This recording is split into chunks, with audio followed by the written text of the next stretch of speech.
வணக்கம் நண்பர்களே. இந்த கவர்மெண்ட் ஃப்ரீ லேப்டாப்பில் லாக் ஸ்க்ரீன் செட் பண்ணுறதுல நிறைய ப்ராப்ளம் இருக்குன்னு சொல்லியிருந்தீங்க. நான் ஆல்ரெடி ஒரு வீடியோ போட்டிருந்தேன். விண்டோஸ் ஆக்டிவேட் பண்ணி லாக் ஸ்க்ரீன் எனேபிள் பண்ணுறது.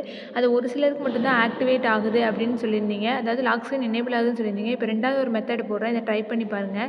எப்பயும் போல் விண்டோஸில் வந்துட்டு செட்டிங்ஸ் ஓப்பன் பண்ணிக்கோங்க. செட்டிங்ஸ் ஓப்பன் பண்ணதுமே இந்த சைடில் வந்துட்டு அக்கௌண்ட்ஸ் அப்படின்னு ஒன்று இருக்கும். அதை நீங்கள் கிளிக் பண்ணிடுங்க.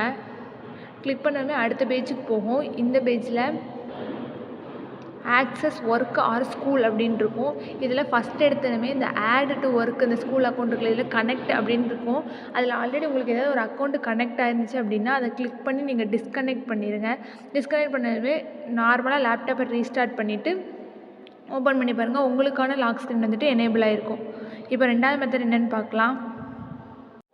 இப்போது செகண்ட் மெத்தடில் சர்ச் பாக்ஸில் ரெஜிஸ்டர் எடிட்டர் அப்படின்னு டைப் பண்ணிங்க அப்படின்னா ஒரு டயலாக் பாக்ஸ் ஓப்பன் ஆகும். அதாவது எஸ்ஆர் நோன்னு கேட்கும். அந்த எஸ்ஸு கொடுத்து கிளிக் பண்ணிடுங்க.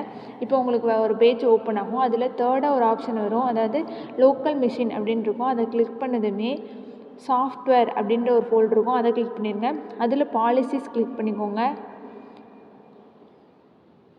அதில் மைக்ரோசாஃப்ட் கிளிக் பண்ணிடுங்க. இந்த மைக்ரோசாஃப்ட்டுக்கு கீழே விண்டோஸ் அப்படின்ற ஒரு ஃபோல்டர் இருக்கும். அதை கிளிக் பண்ண உடனேமே அந்த ஃபோல்டருக்கு கீழே பர்சனலைசேஷன் அப்படின்னு ஒரு இது இருக்கும். அந்த ஃபோல்டர் நீங்கள் டபுள் கிளிக் பண்ணுங்கள். அவங்களோட ரைட் சைடில் நோ சேஞ்சிங் வால்பேப்பர் அப்படின்ற ஒரு இது ஓப்பன் ஆகும். அதை நீங்கள் டபுள் கிளிக் பண்ணிவிட்டு உங்களோட வேல்யூ டேட்டாவை 0 செட் பண்ணி ஓகே கொடுத்துருங்க.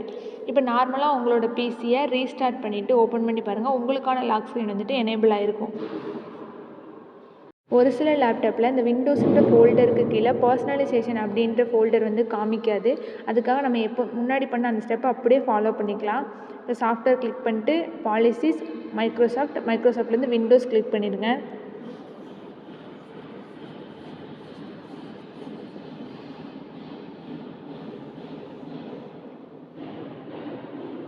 இப்போ இந்த இதில் பர்சனலைசேஷன் அப்படின்றது காமிக்கவே இல்லை. இப்போ என்ன பண்ணுங்கன்னா விண்டோஸில் ரைட் கிளிக் பண்ணி நியூ அப்படின்றத செலக்ட் பண்ணி கீ செலக்ட் பண்ணிக்கோங்க.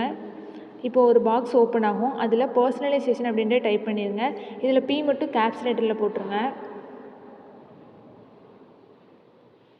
டைப் பண்ணி என்ட்ரு கொடுத்துருங்க. இப்போது அதை டபுள் கிளிக் பண்ணுங்கள். டபுள் கிளிக் பண்ணிட்டு இந்த ரைட்டு சைடு எம்டி ஸ்பேஸ் இருக்குல்ல, அந்த இடத்துல ரைட் கிளிக் பண்ணுங்கள்.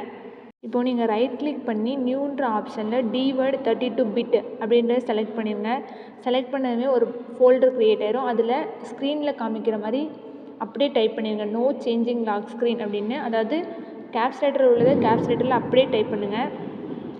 டைப் பண்ணிவிட்டு அதை டபுள் கிளிக் பண்ணுங்கள்.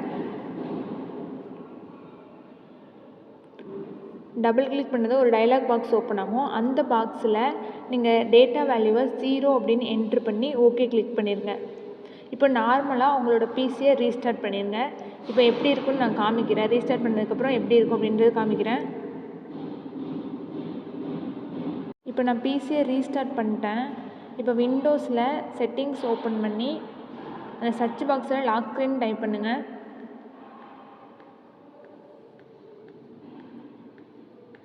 இப்போ உங்களுக்கான அந்த லாக் ஸ்க்ரீன் பேஜ் வந்துட்டு எனேபிள் ஆகிருக்கும். இந்த வீடியோ உங்களுக்கு பிடிச்சிருந்துச்சு அப்படின்னா லைக் பண்ணுங்கள். ஏதாவது டவுட் இருந்துச்சு அப்படின்னா கமெண்ட்டில் சொல்லுங்கள். Thank you guys.